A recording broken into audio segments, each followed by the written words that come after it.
Hello, my dear friends. My name is Amit Punya and I am your English teacher. दोस्तों, जैसे कि हम model series के दौरान अलग अलग मॉडल्स को देख चुके हैं। Model for permission, model for possibility, model for permission, model for suggestion. आज हम देखेंगे मॉडल फॉर ऑब्लिगेशन, यानी कि बाध्यता दर्शाने वाले। देखो दोस्तों, मैं आपको यहाँ पे क्लियर आइडिया देता हूँ। मॉडल फॉर ऑब्लिगेशन यानी कि बाध्यता दर्शाने के लिए हम मस्ट का यूज करते हैं, has to, have to present में यूज करते हैं, या कई बार फ्यूचर के लिए भी हो जाता है। एक हैड टू पास्ट की बाध्यता को दिखाने के लिए, और थर्ड आखिरी है हमारा विल हैव टू, जो कि फ्यूचर की ऑब्लिगेशन दिखाता है। ऑब्लिगेशन का मतलब होता है दोस्तों कि आपको बाध्य कर दिया जाए, यानी कि मजबूर कर दिया जाए कि आपको ये काम करना ही पड़ेगा, तो उसे कहते हैं मॉडल फॉर ऑब्लिगेशन। सबसे पहले देखते हैं दोस्तों मस्ट। स्ट्रॉन्ग ऑब्लिगेशन यानी कड़ी बाध्यता, यानी कि सपोज करो, वही हेलमेट वाला एग्जांपल लेते हैं जिसमें आपने हेलमेट नहीं पहन रखा और पुलिस वालों ने आपकी गाड़ी बाइक रुकवा ली और कहा आपने हेलमेट क्यों नहीं पहन रखा। तो उसने कोई बहाना मारा, तो पुलिस वालों ने सख्ती से कहा कि तुम्हें मस्ट है कि तुम्हें हेलमेट पहनना ही पड़ेगा, वरना हम चालान काट देंगे। तो दोस्तों, जैसे कि you must follow the rule, तुम्हें नियमों का पालन करना ही चाहिए। देखो दोस्तों, जब भी इसकी हिंदी आएगी तो ही चाहिए, एक तो चाहिए आएगा और ही चाहिए आपको। उसमें थोड़ा सा ऑब्लिगेशन, थोड़ा सा फोर्स या इम्फेसाइज करता हुआ मिलेगा। जैसे कि you must not smoke here, तुम्हें यहाँ धूम्रपान नहीं करना चाहिए।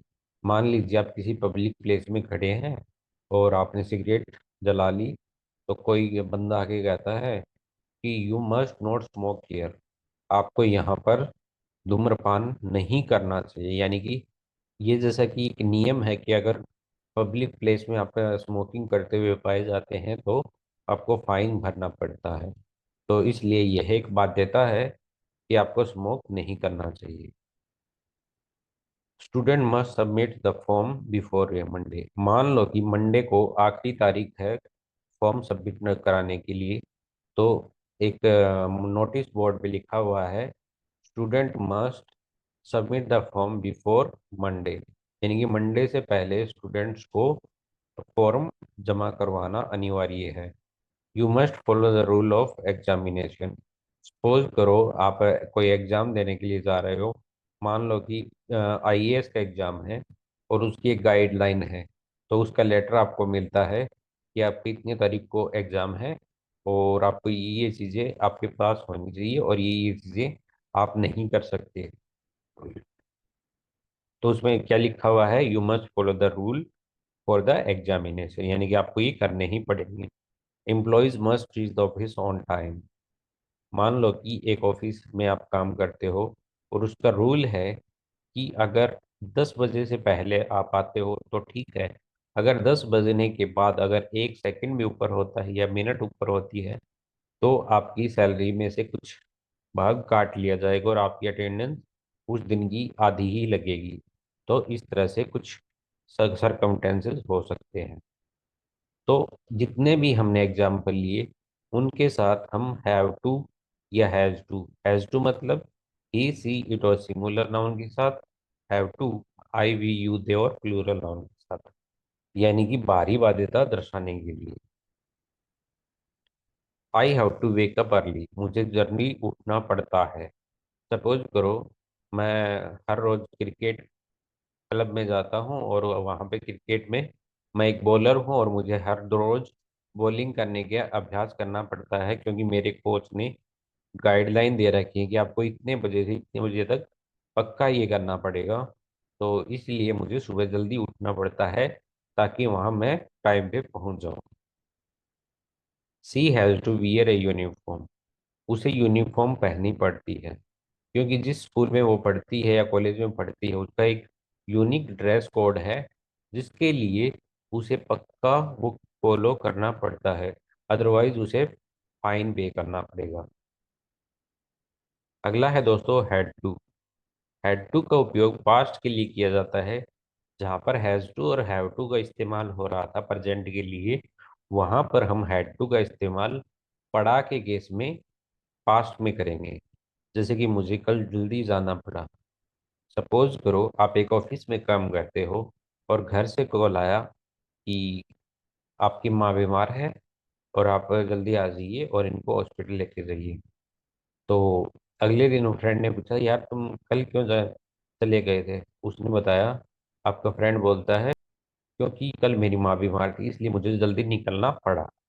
यहाँ पे क्या आया? पड़ा। I had to wake up early yesterday. मुझे कल जल्दी उठना पड़ा।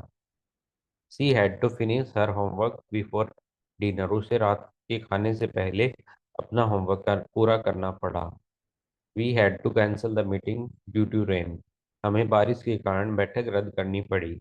उसने माँ को अस्पताल ले जाना पड़ा। उसे नियमों का सख्ती से पालन करना पड़ा। देखो दोस्तों, इन सभी में क्या हो रहा है?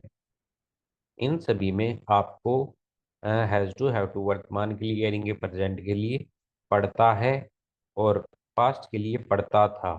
इसका सेंस है सेंटेंस में, तो आप हैज टू हैव टू और हैड टू का इस्तेमाल करेंगे। हैज टू हैव टू का इस्तेमाल फ्यूचर के लिए भी कर सकते हैं और प्रेजेंट के लिए भी। अदरवाइज अगर आपको फ्यूचर को एकदम करेक्ट बताना है तो विल हैव टू का प्रयोग करेंगे। अब बात करते हैं शुड, मोरल और वीक ऑब्लिगेशन। देखो कि दोस्तों, हमें पता है कि शुड में क्या दी जाती है? एक सजेशन, जो किसी किसी पे डिपेंड करता है, वो करे तो करे या न करे। और ought टू क्या होता है दोस्तों? ought टू का उपयोग करते हैं मोरल ड्यूटीज के लिए, यानी कि नैतिक कर्तव्यों के लिए। उसमें कोई भी ऑब्लिगेशन नहीं होता कि आप करें तो करें वरना न करें।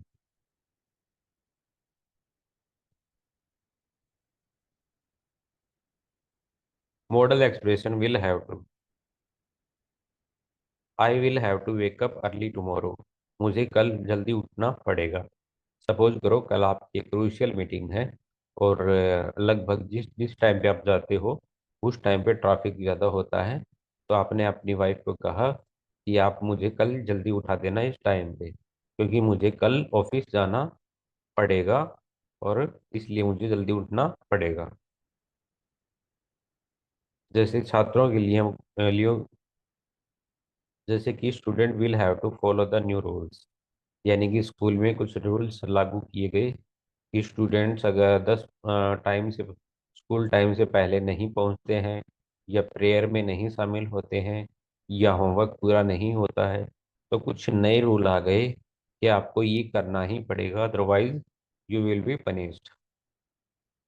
तो दोस्तों, ये थे हमारे कुछ ऑब्लिगेशन दिखाने के लिए जो मॉडल वर्ब्स यूज होती हैं वो। तो आशा करता हूँ आपको ये समझ में आया होगा। धन्यवाद।